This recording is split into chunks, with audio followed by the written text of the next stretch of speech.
시계가 없으면 시작하겠습니다. 하나님의 자녀들이 모여있는 교회의 특성은 율법의 조항들을 지켜내는 것만으로 나타나지 않죠. 거짓말을 한다거나 아니면 남의 것을 훔친다거나 은행하는 것 등 이건 교회가 금하는 하나님께서 금하는 행위이지만 그런 소극적이고 부정적인 금기사항을 지켜내는 것이 그리스도의 몸인 교회가 할 수 있는 최선의 것은 아니죠. 성도가 세상에 구별되는 것도 종교적인 행위들을 성실하게 지켜내는지 안 지켜내는지에 관심이 많아요. 예를 들면 술을 안 한다거나 담배를 안 한다거나 식사 시간에 기도를 한다거나 교회 예배에 참석을 한다거나 이런 것들은 그리스도인으로서 자기 정체성을 드러내는 약간의 수단이 될 수 있을지도 몰라도 그것이 나는 예수를 믿습니다 라고 하는 그러한 신앙생활의 본질적인 그런 행위는 아니죠. 자신의 신앙의 고백의 본질적인 내용은 아니라는 얘기죠. 그리스도의 교회는 성령 하나님께서 다스리시는 아름다운 열매가 있어야 한다라고 얘기를 하죠. 오늘 보면은 그것을 뭐라고 말하죠? 의와 평강과 희락이라고 얘기하죠. 여기서 의는 예수 그리스도의 대속의 은혜로 말미암아서 죄인인 우리가 하나님의 자녀가 되는 의가 아니라 그런 의가 아니고 즉 다시 말해서 하나님의 의가 아니고 하나님께서 우리를 구원하심으로써 보여주시는 하나님의 오르심이 아니라 우리 안에서 그 하나님의 구속하심을 입은 자로서 그 하나님의 존재의 본질을 닮아가는 그 하나님의 행실, 그 거룩하심을 닮아가는 덕과 진실함이죠. 그러니까 덕과 진실함이라고 하는 것은 예수 그리스도 안에서 함께 신앙생활을 해가는 형제 자매들에 대한 모든 의무들을 성실히 수행해 나가는 것, 이것을 덕과 진실이라고 얘기해요. 그러니까 오늘 얘기하는 의라고 하는 것은 하나님과 우리와의 관계 속에서 주로 얘기되어지는 것이 아니고 거기에서 나와서 우리와 옆에 있는 성도들, 우리와 옆에 있는 이웃들과의 관계 속에서 내가 얼마나 많은 덕과 진실함으로 그들을 마치 내가 하나님을 대하는 것처럼 내가 형제와 자매들을 대하는가에 관한 얘기를 하는 거죠. 자, 나는 예수를 믿고 하나님의 자녀가 되었습니다. 이렇게 고백하는 자는 나는 이제부터 죄를 거룩하게 지킵니다. 나는 거짓말을 안 합니다. 나는 기도를 열심히 할 것입니다. 나는 술, 담배를 하지 않습니다. 나는 제사상에다가 절을 하지 않습니다. 이런 도덕적이고 의식적인 신앙 행태를 넘어서야 된다는 거죠. 그것은 주님께서 친히 가르치신 대로 내 마음을 다하고 목숨을 다하고 뜻을 다하여 주 너의 하나님을 사랑하라 하셨으니 이것이 크고 첫째 되는 계명이며 또 그와 같으니 내 이웃을 내 자신과 같이 사랑하라 하는 내용으로 요약할 수가 있겠죠. 자, 조금 어폐가 있을지 모르겠지만 이렇게 질문을 해볼게요. 여러분은 헌금을 많이 하는 것과 하나님을 사랑하는 것 중에서 어느 것이 더 어렵겠습니까? 헌금을 더 많이 하는 것과 하나님을 사랑하는 것. 좀 어폐가 있는 질문이에요. 물론 후자가 훨씬 더 어려워요. 아니, 죄인이 하나님을 사랑하는 것은 불가능해요. 그렇죠? 헌금은 마치 내가 가입하고 있는 동호회에 회비를 내듯이 자원봉사단체에 후원금을 내듯이 그런 마음으로 낼 수 있죠. 얼마든지 내 이름과 내 만족을 위해서 돈을 쓸 수가 있어요. 헌금을 할 수가 있다는 얘기죠. 그러나 하나님을 사랑하시고 이웃을 사랑하십시오라고 말하면 이것은 내 힘으로 되는 게 아니잖아요. 물론 말로 사랑할 수 있고 감정적으로 사랑한다고 할 수 있어요. 오 하나님 내가 얼마나 당신을 사랑하시는지 아시죠? 이런 식으로 훌쩍거릴 수도 있어요. 그러나 돈을 사랑하는 사람이 하나님 저는 정말 돈을 사랑합니다. 그러나 이 내가 드리는 헌금을 통해서 교회가 주님께서 맡기신 일들을 더 성실하게 감당할 수 있다면 또 주님께 헌신한다는 마음으로 내가 기꺼이 내가 사랑하는 돈을 드립니다. 이건 정말 어려워요. 그렇죠? 꼴초인 어떤 집사님이 하나님 제가 담배를 무진장 좋아합니다. 그러나 흡연하는 게 교회의 덕을 위해서 좋지 않다는 걸 알기 때문에 내가 기꺼이 끊고 싶습니다. 그렇게 할 수 있도록 자제력을 주십시오라고 기도를 하고 결심하고 끊는 것과 주변의 눈치도 있고 또 건강에도 안 좋으니까 끊자. 이렇게 얘기하는 것과는 차원이 다르다는 거죠. 차원이 다른 하나님에 대한 신앙의 고백이죠. 사도 바울은 그의 제자이자 그의 동역자인 디도를 크레타섬에 있는 교회를 돌보라고 남겨두고 와요. 그리고 나중에 그에게 크레타에 있는 교회들을 어떤 식으로 섬기고 어떤 식으로 세워가야 하는지 편지를 써서 보내죠. 이게 신약성경의 17번째 서신서인 디도서예요.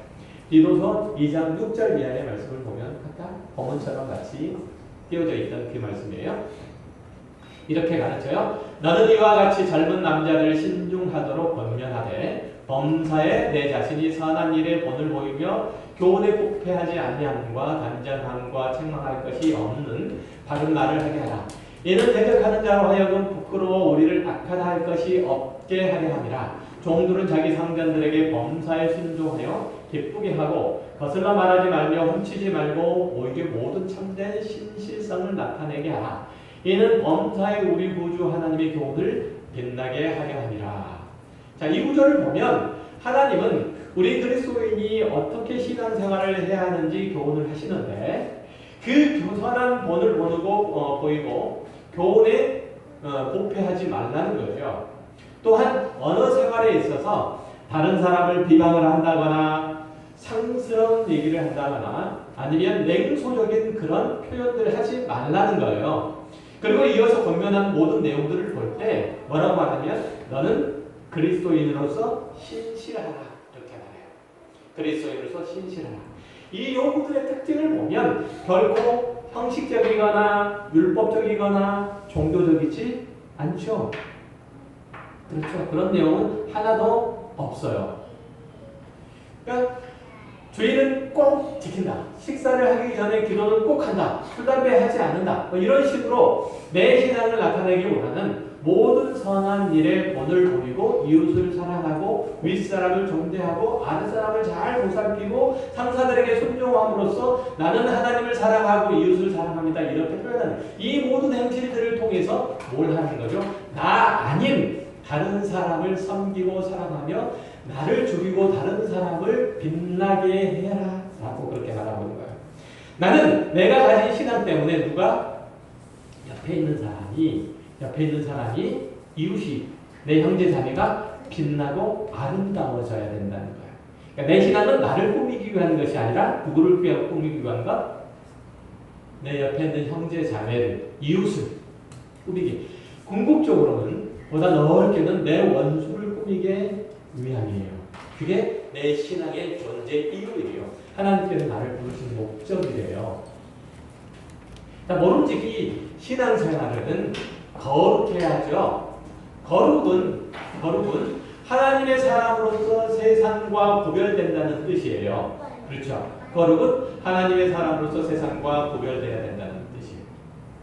그런데 이 거룩이라고 하는 것은 다른 표현들로 말하면 내 성품과 내 생활에 있어서 하나님을 닮은 부분이 있어야 된다는 것 얘기죠. 거짓말을 안 하고 남의 것을 탐하지 않고 음행하지 않고 다른 사람을 미워하는 것에 그치지 않고 이런 소극적인 일들에 그치지 않고 한 걸음 더 나아가서 더불어 살아가는 사람들을 사랑하고 잘 섬기고 잘 꾸며줘라. 아름답게 만들어줘라. 이렇게 얘기를 하는 거예요. 그러나 자칫 잘못하면 이것들마저도 형식적이고 또 기계적이 될 위험성들이 다분히 있죠. 어떻게 거룩하게 살 것인가? 어떻게 죄를 짓지 않게 살 것인가?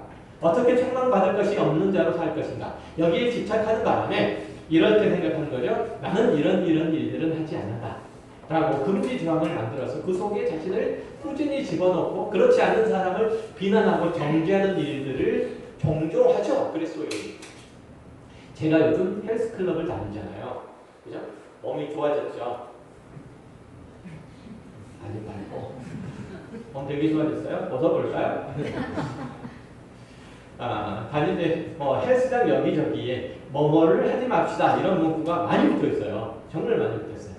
그러니까 특히 탈의실 여기저기에 다 쓴 수건과 운동복은 꼭 빨래통에 어지르지 말고 빨래통에 넣어주십시오라고 써져 있는데 그런데도 탈의실 여기저기에 빨래들이 널브러져 있고 심지어는 그 문구가 붙은 바로 아래도 약 올리듯이 빨래들이 이만큼 쌓여져 있어요. 평소에 잔소리를 잘하는 제 성격에 가만히 있었겠어요? 속으로 아니 이 사람들이 한글을 못 읽나? 아니면 애초에 언어 전달 체계를 가지고 있지 않는 짐승인가? 왜 하지 말라는 짓을 계속하지? 이러면서 저는 제 운동복과 수건을 빨래통에 잘 집어넣어요. 그러지 말라는 거예요. 그렇게 하지 말라는 거예요. 그러니까 상대방을 비난하고 나무라면서 나는 적어도 저런 사람보다 나아. 이런 말을 할 수 있는 근거를 마련하기 위해서 무엇을 하지 말라는 거예요. 제가 잘했다는 거예요? 잘못했다는 거예요? 지금? 잘했다는 거예요? 잘못했다는 거예요? 대답을 안 해요. 듣고 계시는 거예요 지금? 네. 잘못했다는 얘기잖아요. 그렇죠? 그러니까 예수님이 그렇게 싫어하시는 율법주의자의 행태예요. 그러니까 너는 이게 잘못됐고 이게 모자라고 이걸 더 붙여야 돼. 라고 하는데 그렇게 말한 근거를 마련하기 위해서 내 생활을 점검하는 거예요. 이게 잘됐다는 거예요? 잘못됐다는 거예요? 잘못됐다는 얘기죠. 그러니까 정말 이웃을 사랑하는 마음을 그 행실로 보여야 된다는 거죠. 탈의실을 청소하는 사람이 와서 널브러진 빨래를 치우면서 투덜거리면서 욕하지 않도록 제멋대로 빨래를 벗어놓고 간 사람들의 뒤통수가 가렵지 않도록 내가 얼른 치우는 거예요. 이해되세요? 그러니까 그 사람들이 탈의실을 청소하는 사람이 빨래를 함부로 널어놓고 간 사람을 욕하지 않도록 나중에 와서 보고 욕하지 않도록 내가 먼저 얼른 치우는 거예요. 그렇게 하라. 사도 바울의 가르침을 더 볼게요. 디도서 2장 11절에 보면 모든 사람에게 구원을 주시는 하나님의 은혜가 나타나 우리를 양육하시되 구원을 주시는 하나님께서 우리에게 뭘 하시냐면 우리를 양육하시되 경건치 않은 것과 이 세상의 정욕을 버리고 신중함과 의로움과 경건함으로 이 세상에 살고 복스러운 소망과 우리의 크신 하나님 구주 예수 그리스도의 영광이 나타나심을 기다리게 하셨으니 그가 우리를 대신하여 자신을 주심은 모든 불법에서 우리를 속량하시고 우리를 깨끗하게 하사 선한 일을 열심히 하는 자기 백성이 되게 하려 하시니라. 오늘 우리를 구원하심이 다 끝이 아닌 구원하심이 목적이 있다는 거예요. 뭘 하자는 거죠? 우리를 깨끗하게 하사 선한 일을 열심히 하는 자기 백성이 되게 하려고 그러려고 우리를 구원하셨다는 거예요. 자, 하나님이 그 아들 예수 그리스도를 십자가에 못 박으시면서 우리를 구원하신 목적이 있다는 거죠. 그것은 모든 죄에서 우리를 건져낼 뿐만 아니라 하나님께서 우리가 하나님의 선한 일들을 열심히 하는 자녀가 되도록 하시기 위함이라는 거예요. 우리는 불법을 행하거나 죄를 지으면 안 되죠. 그렇죠? 그러나 그 목적이 자신의 무죄함과 더불어서 다른 사람을 책망하기 위한 근거를 마련하기 위해서는 아니라는 거예요. 나는 죄를 짓지 않습니다. 나는 더러운 말을 입 밖에도 꺼내지 않습니다. 나는 하나님을 싫어하는 것을 하지 않습니다. 이런 것을 정말 잘하는 거예요. 이런 거는 정말 잘하는 건데 그러나 거기에서 한 걸음 더 나아가야 된다는 거죠. 하나님께서 좋아하는 것을 하시라는 얘기예요. 빨래 던져놓고 가는 사람이 욕먹지 않도록 내가 그 허물을 가려주는 이런 마음이 필요하다는 것이죠. 죄를 짓지 않는 좋은 방법은 어떤 거라는 거예요? 그러기 위해서 적극적으로 선을 행하는 거예요. 적극적으로. 적어도 선을 행하면 그 순간만큼은 나는 죄를 짓지 않고 있는 거잖아요. 그렇죠? 만약에 그렇지 않다면 나는 하루 24시간 내내 죄를 짓고 있을 줄 몰라요. 그러니까 본문이 가르치는 바 의로움은 선하고 거룩하게 사는 것, 남을 미워하고 정죄하거나 비난할 틈이 없이 주님을 닮아가려고 애를 쓰는 삶의 모습이 우리 안에 비춰질 때 그것은 하나님께서 나를 의로 구원하셨다는 내용들을 우리의 삶 속에서 스스로 드러내고 사는 삶을 살고 있는 거예요. 자, 그리고 한 걸음 더 나아가서 본문은 성령께서 그리스도인과 함께 하시면 뭐를 이루신다고요? 평강을 이룬다고 해요. 평강이란 일반적으로 그리스도를 믿는 성도에게 임하는 하나님의 내적인 평안과 안식 그리고 복을 얘기해요. 그러니까 평강은 하나님과 나 사이에 뭐가 이루어졌어요? 이제 화목이 이루어졌어요. 화목이. 전쟁이 그쳤어요. 그리고 화목이 이루어졌어요. 그리고 그러면 내 안에 뭐가 생긴다고요? 평안이 생긴다고. 평강이. 기쁨이 생긴다고요. 그걸 얘기를 하는데 그런 의미보다는 여기서는 믿음의 공동체 안에서 일어날 수 있는 다툼과 분쟁 그리고 반복을 극복하고 서로 조화를 이루고 서로 화목하게 하는 적극적인 성도의 행위 이것을 가리켜서 평강이라고 얘기를 해요. 그러니까 예수님도 산상수훈에서 이렇게 말씀하시죠. 화평케 하는 자는 복이 있나니라고 하죠. 화평케 한다는 것은 믿는 사람들을 안 믿는 사람들을 전도한다거나 아니면 전도에서 하나님과 화목하게 하는 것을 포함을 하고 있어요. 그러나 오늘 보는 로마서 14장에서 보면은 바울이 로마 교회 안에 있는 분쟁을 염두에 두고 있어요. 그러니까 우리는 늘 그걸 기억해야 돼요. 로마서를 읽을 때 로마 교회 안에 분쟁이 있다는 것. 누구와 누구 사이에? 이방인 그리스도인과 유대인 그리스도인 사이에 분쟁이 있다는 걸 염두에 두고 있을 때 주님께서 못된 교회에 성도들에게 주신 본복이라는 거죠. 우리가 교회 공동체 생활을 하다 보면 필연적으로 갈등과 소란이 일어나기 마련이에요. 왜? 사람 사는 곳이니까. 그것은 성도 개인의 부족함, 연약함, 편견 그리고 아직 채 다듬어지지 않는 성격 때문에 발생을 하거든요. 그런 일들은 피할 수 없는데 그 결국은 그것이 파국으로 치닫지 않고 다시금 화해하고 연합하고 하나를 이루려고 하는 노력이 평강이고 이것은 다른 세상 그룹, 집단, 사회 이것들이 가지고 있지 않는 그리스도인만 가지고 있는 독특한 형태의 성격이에요. 예배소서 2장 4장 1절 이하에는 이렇게 얘기해요. 그리스도인들에게 이루어질 평강에 대해서 그러므로 주 안에서 갇힌 내가 너희를 권하노니 너희가 부르심을 받은 일에 합당하게 행하여 모든 겸손과 온유로 하고 오래 참음으로 사람 가운데서 서로 용납하고 평안을 맺을 줄로 성령이 하나 되게 하신 것을 힘써 지키라. 우리는 성령 하나님 안에서 하나 된 자들이다 이렇게 얘기하고 있는 거죠. 우리는 그리스도 안에서 형제고 자매예요. 그런데도 우리는 어떤 사람이 예수를 믿는 게 못마땅할 수 있어요. 그리고 부끄러울 수도 있어요. 어떤 경우에는 저 사람은 예수 안 믿고 절에 갔으면 참 좋았을 뻔했다. 하나님께 훨씬 더 영광이 될 뻔했다. 절에 가면. 저렇게 깽판치고 못된 짓 하는 사람은 예수를 안 믿고 절에 가면 사람들이 저를 욕하고 교회를 욕하지 않는다냐. 교회를 칭찬할까. 이런 식인 거죠. 그러니까 심지어는 어느 교회에서는 사람 좀 가려서 하더라고 목사에게 압력을 넣기도 하네요. 얘기 들으셨어요?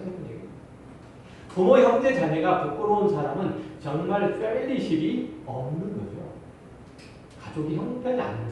하나님은 그 누구도 그 앞에 나와서 그 자녀가 되고자 하는 이들을 거절하신 적이 없어요. 어느 누구나. 자격시험을 본다거나 가진 재산은 내고라하지 않으세요. 학력이 어느 정도 되는지, 직업이 무엇인지 이력서를 써서 제출하면 검토해서 구원할 자와 구원을 안 할 자를 선별하겠다고 하지 않으셨다는 얘기예요. 복음은 누구에게나 값없이 주는 거예요. 값으로 따지면 구원을 살 사람이 아무도 없기 때문에 값으로 따지면 우리는 전부를 내놔도 모자라. 우리의 목숨을 내놔도 구원을 얻게. 그래서 공짜로 주신 거예요. 심지어 우리가 복음을 전할 때 하나님을 믿으라고 차라리 내 주먹을 믿어라. 이렇게 조롱하는 사람의 손목을 탁 분질러 버리실 수 있으심에도 불구하고 그렇게 하지 않으세요. 천벌을 내리실 것 같은데 그거 보고 계시거든요. 마치 예수 그리스도께서 그 참혹한 십자가를 묵묵히 견디셨던 것처럼 하나님도 그 치욕을 하나님의 사랑으로 승화시키시고 그들을 끝끝내 구원하시기를 기뻐하신다는 거예요. 그 치욕을. 우리는 그 하나님의 형상으로 그렇게 깎고 다듬어져 가고 있는 중이에요. 그러므로 하나님의 평강을 이루는 것이 마땅하다는 거예요. 그의 자녀라면, 그의 패밀리십 안에 들어있다면 여러분과 생각이 다르고 여러분의 행동들과 다르다고 해서 화를 내지 말라는 거예요. 여러분의 기준에 미달된다고 해서 무시하거나 거절하지 마세요. 물론 여러분들은 수준이 높으세요. 제가 볼 적에는 수준이 높으세요. 여러 가지 면에서 수준이 높아요. 그렇다고 해서 수준 낮은 사람을 깔보거나 무시하거나 절로 가 이런 식으로 하지 말라는 거죠.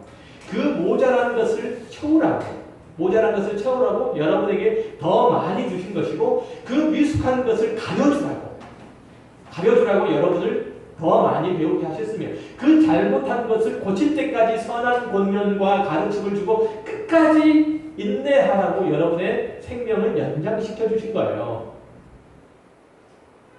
그러니까 할 수 있는 대로 성도들과 화목하라는 거죠. 이웃들과 화목하라는 거예요. 그들을 사랑하라는 거예요. 왜 이것밖에 안 되느냐고 화를 내지 말고 그냥 그대로 인정하라는 거죠. 교회 안에는 서로 마음이 안 맞고 생각이 다르고 성격이 안 맞는 성도들이 서로 성격을 다르고 있어요. 한 공동체 안에서 신앙생활을 하면서도 서로 중요시하고 서로 강조하는 내용이 다를 수 있죠. 누구는 말씀을 말씀 연구를 중요하게 생각하기도 하고 누구는 전도를 생명처럼 여기는 이도 있어요. 누구는 기도할 때 큰 소리를 해야 집중이 되는 이가 있는가 하면 다른 일을 조용히 꼽조리듯이 해야 하는 이들도 있어요. 그 다름은 모두 너는 틀렸어 나에게 맞춰 이렇게 싸우려고 덤벼서는 안 된다는 얘기를 지금 하고 있는 거예요. 우리가 그러는 줄 알기 때문에 하나님이 교회 안에 죄송합니다. 별의별 사람들을 다 데려다 놔요. 그런 줄 알기 때문에 뭐 하라고? 그걸 가지고 너를 훈련해라. 연습해라. 천국은 정말 별의별 사람들이 다 있을 거예요. 그래서 그 사람들을 용납하는 연습을 지금 여기서 하는 거예요. 그 사람들을 사랑하는 연습을 여기서 하는 거예요. 개인적인 얘기를 해서 죄송합니다만은 저는 제 마음과 생각이 다른 사람들 오늘 개인 얘기를 참 많이 하네. 다른 사람을 쉽게 용납하거나 인정하거나 이해해 주는 데 굉장히 약해요. 저는 개인적으로. 아마도 그래서 하나님께서 제 아내를 만나게 하신 것 같아요. 저 아내는 같은 게 거의 없어요. 성격도 다르고 취향도 다르고 생각도 다르고 취미도 다 달라요. 하루 시간 보내는 것도 다 달라요. 어쩌면 그렇게 다를까라는 생각도 들어요. 그래서 힘든 것이 밖에서 가끔 식사하면 메뉴 선정하는 게 굉장히 어렵고 또 어렵다는 식사 메뉴를 정하고 나면 나는 맛있다고 먹는데 아내는 맛없다고 해요. 또 난 맛이 없는데 집사람 맛있다고 잘 먹어요. 옛날에 정말 많이 우리가 싸웠는데 지금은 그냥 이렇게 그러려니 해요. 저는 집사람 덕분에 이 화평에 대한 평강에 대한 훈련을 하고 있어요. 지금 뭘 용납하는? 다른 사람들을 용납하는 연습을 하고 있는 거예요. 교회 안에서도 그렇게 서로 다른 사람이 만나기 마련인데 서로 자기가 옳다고 오기거나 싸우는 거죠. 그것도 눈치를 보이고 지치기 때문에 색깔이 같은 사람끼리만 어울려요. 심지어는 학력이 비슷하거나 경제적인 수준이 같거나 하는 동네가 같은 이들만 교회해요. 그것은 교회라고 말할 수가 없지요. 교회라고 말할 수 없어요. 그러니까 교회에 모두 다 가르치는 사람들 뿐이라면 누가 배울 거고 그 가르침은 누구에게 도대체 베풀 거예요. 교회에 모두 경제적으로 부유한 사람들 뿐이라면 누구에게 나눠줄 거예요. 교회에 잘난 사람들 뿐이라면 누가 그 교회 안에 못난 사람이 들어올 틈이 어디가 있고 또 교회가 더 많이 성장할 거리가 어디 있어요. 다 잘났는데. 다 이미 성장해 놓았는데. 역설적이지만 내가 나누어주고 내가 가르쳐주고 내가 기도해줄 사람이 있음을 감사하세요. 이 교회 안에 믿음이, 신앙이 그리고 삶의 행실이 연약한 모자란 이가 있다는 사실을 감사하시란 말이에요. 그런 것이 없으면 우리는 하나님의 사람으로 자랄 수가 없어요. 그 훈련과 연습할 수가 없어요. 흔히 그런 말을 하지 않아요? 애 키우면서 어른 된다고. 우리 다 경험한 거잖아요. 내가 얘를 키우지만 점점 그래가면서 우리는 어른이 되어가는 거예요. 그렇게 우리는 건사할 사람이 있고 그리고 나눠줄 사람이 있고 돌볼 사람이 있어야 그 일을 하면서 우리는 커가요. 인격적으로 그렇잖아요. 교회에서 할 일이 있다는 것은 그것을 통해서 여러분을 성숙시키기 위한 하나님의 교육수단이고 여러분을 하나님의 나라의 백성들로 삼으려고 하는 하나님의 큰 배려인 것을 아셔야 돼요. 다른 사람이 예수를 믿는 게 성이 안 차고 눈에 안 들고 성격에 안 맞아도 평강의 마음으로 참아야 되고 사랑의 마음으로 그 모자란 것을 채워 넣어야 돼요. 여러분들이 그렇게 부름을 받은 거예요. 그런데 교회 안에 그런 사람이 없도록 기도한다는 것은 내가 잘하지 않겠다는 것과 같아요. 하나님이 이런 환경과 이런 사람을 내게 주신 것을 감사하세요. 옛날에 동네 아주머니들이 남편에게 잔소리하고 바가지를 긁을 때를 보면 뭐라고 하냐면 아이고 저 왼수 이런 말을 많이 하죠. 요즘 어떨지 모르겠지만 남편이 원수가 아니면 그 아내가 그 아주머니가 원수를 사랑하는 법을 어디서 배워요? 어디서 배워? 남편이 원수니까 원수 사랑하는 법을 배우지. 그러니까 남편을 사랑하세요. 아내를 그렇게 사랑하시고 그러면서 내가 배워가세요.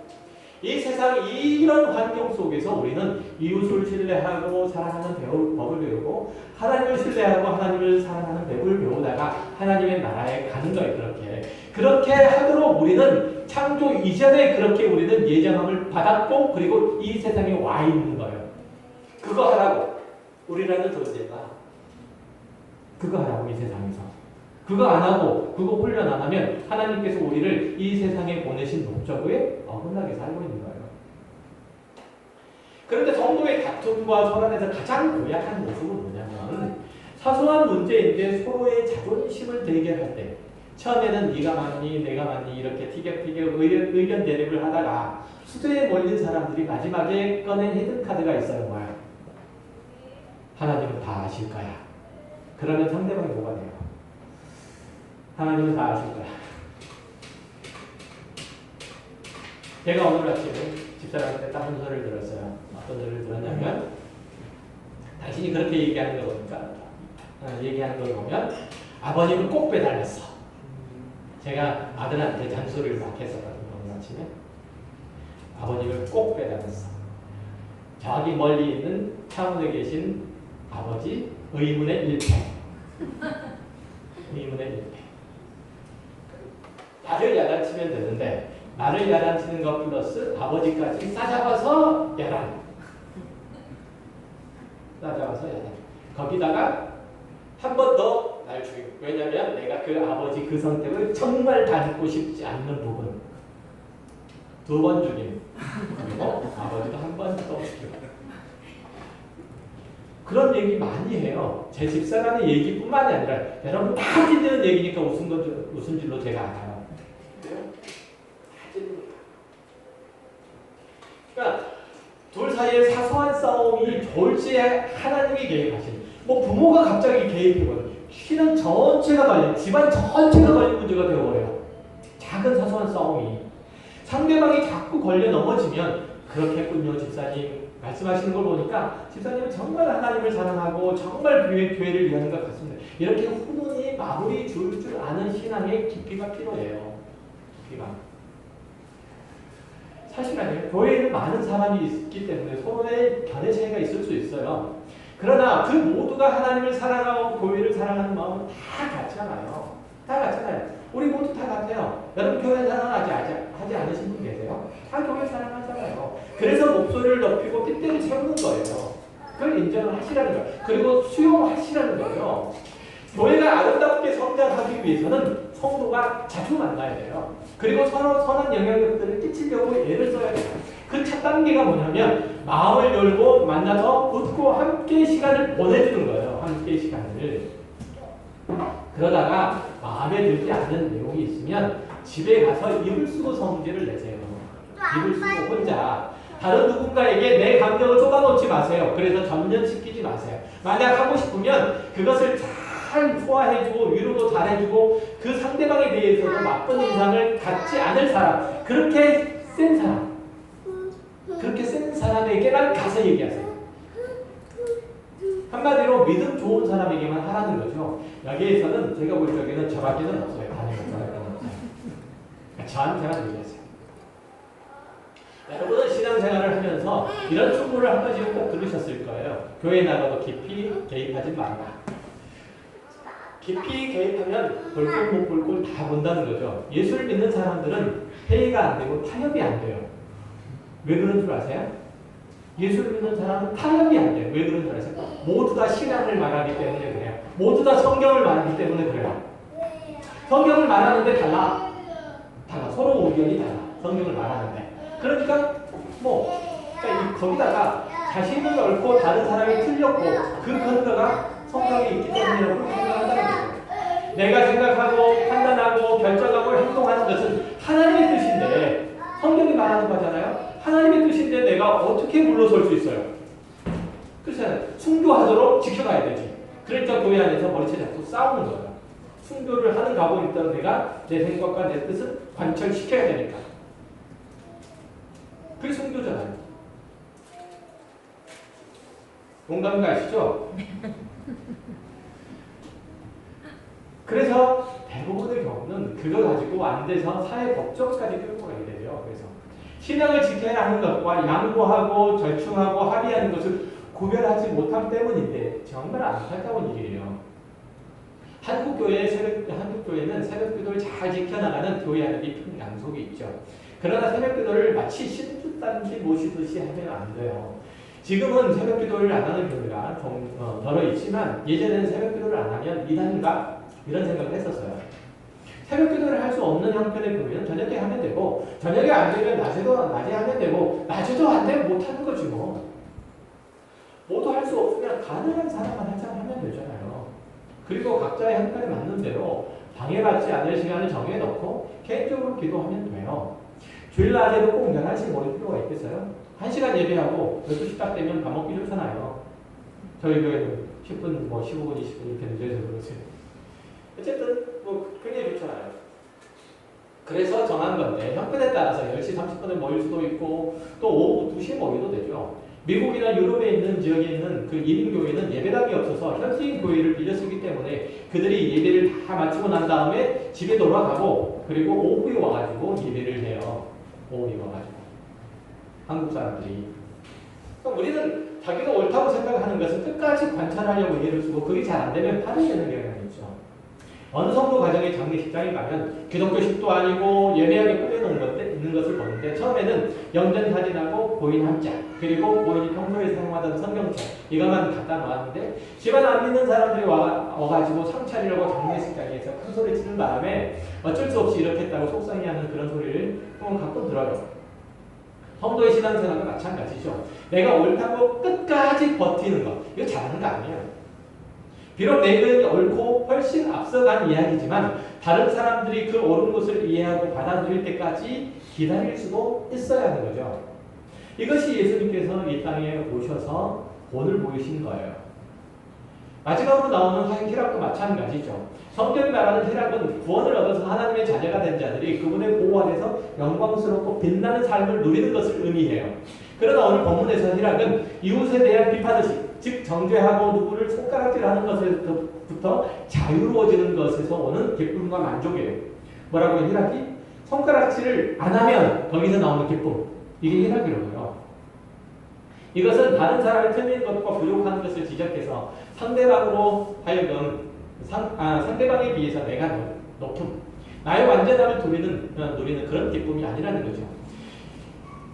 오히려 이웃이 잘 되는 것, 이런 것들 때문에 행복함과 기쁨을 누리는 거예요. 함께 기뻐하고 함께 즐거워하는 거죠. 아까 처음에 얘기했던 거랑 똑같아요. 누가복음 15장에 보면 잃어버린 자의 세 가지 비유가 나와요. 잃어버린 자의 세 가지 비유. 첫 번째 비유는 잃어버린 양 한 마리를 찾아서 헤매는 목자. 두 번째는 잃어버린 드라크마 하나를 찾으려고 온 집안을 뒤지는 여인. 세 번째는 동부 밖에서 집 나간 둘째 아들을 기다리는 아버지. 이 세 예화가 나오죠. 이 목자와 여인과 아버지가 누리는 기쁨은 진노와 멸망의 자리에서 구원을 받은 것에서 나오는 거예요. 더럽고 추한 곳에서 건진을 받아서 정결하고 단정한 곳으로 나온 것에서 온 거예요. 악하고 음습한 곳에서 꺼냄을 받아서 선하고 밝은 곳으로 나온 것 때문에 생긴 기쁨이에요. 이런 식의 기쁨은 아니에요. 친구에게 예수 그리스도를 전하고 그가 드디어 예수를 믿게 됐어요. 하나님의 자녀가 되죠. 너 예수 안 믿었으면 어쩔 뻔했어? 너는 나를 평생의 원인으로서 생각을 하고 살아야 돼. 그런 건 아니라는 얘기예요. 그가 드디어 누리게 되는 기쁨을 보는 나의 기쁨인 거예요. 잃어버린 자가 그 멸망과 슬픔의 자리에 있을 때 그것이 나의 아픔이 그의 아픔이 내 아픔이었지만 이제는 그가 회복되어서 복된 하나님의 자리로 들어와서 누리는 기쁨 때문에 나에게 생긴 기쁨이죠. 그 기쁨의 준수는 부모가 자녀를 키우면서 맛보게 돼요. 대부분 보면 우리들은.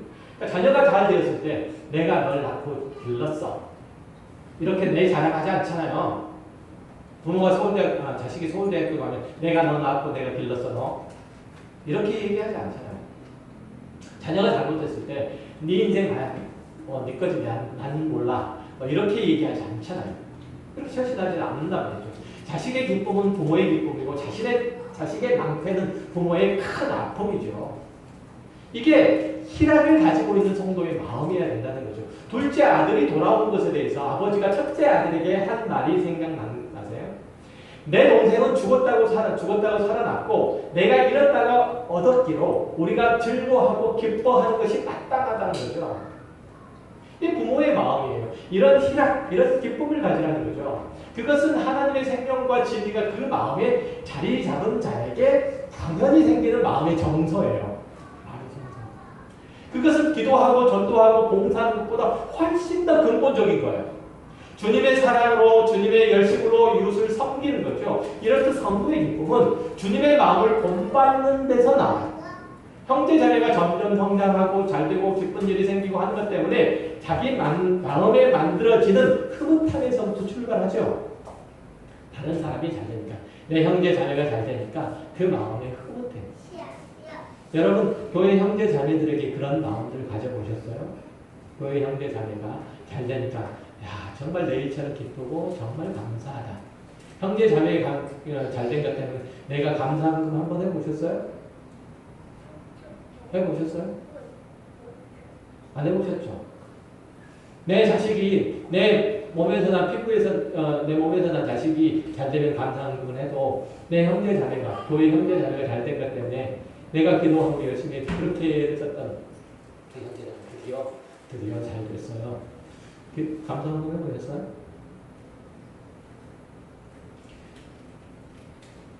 굉장히 중요한 얘기예요. 그런 감사한금을 하라는 얘기예요. 헌금을 하라는 얘기가 아니잖아요, 지금. 그런 실제적인 감사를 해보셨냐고요. 이게 성도라니까요. 이게 하나님의 자녀라니까요. 하나님께서는 우리가 잘 되는 것을 기쁨으로 삼기 위해서 자신의 아들을 주셨어요. 그래서 우리의 신앙 경생의 가장 기본적인 요소는 뭐냐면 온유함과 겸손함이에요. 겸손함이 없으면 그런 기쁨과 감사가 나올 수가 없어요. 형제 자매에 대한 기쁨과 형제 자매에 대한 감사가 어떻게 나와요? 내 마음에 겸손함이 없으면, 온유함이 없으면. 온유와 겸손은 모든 사람을 위해서 나의 인생과 열정을 쏟으면서도 그것을 자랑하지 않는 거예요. 그것이 주님의 마음을 본받는 거고 참된 신앙이에요.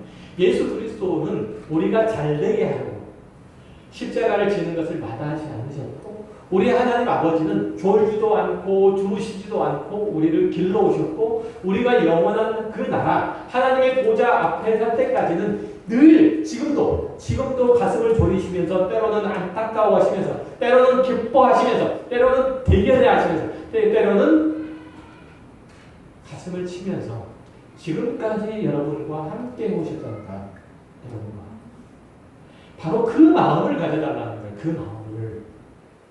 자식에 대한 부모의 마음은 늘 아슬아슬하고 위험천만한 그런 느낌보다 잘 되기를 바라고 소망과 사랑의 그 마음들이 바다의 놀처럼 흔들리듯이 우리 공동체 이론의 마음이 그렇게 흔들려야 돼요.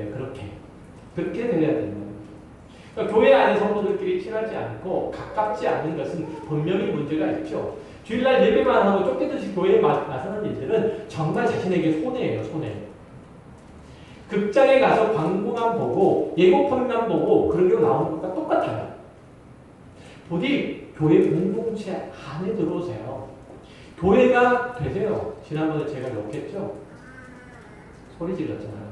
교회가 되라고. 교회 댕기지 말고 교회가 되시라고요. 참된 그리스도인은 하나님의 그 사랑 안에서 형제 자매, 이웃에 대한 흔쾌한 칭찬과 인정과 삶의 나눔을 해감으로써 그 관계의 아름다움을 펼쳐나가는 거예요.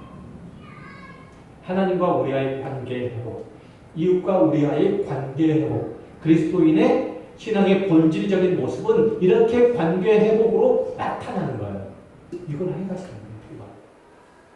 이것이 하나님께서 우리를 구원하시고 선물하신 복과 은혜인 줄 알고 부지런히 누려가시는 저와 여러분이 되시기를 주의 이름으로 축원합니다. 기도하겠습니다. 하나님 아버지 감사합니다.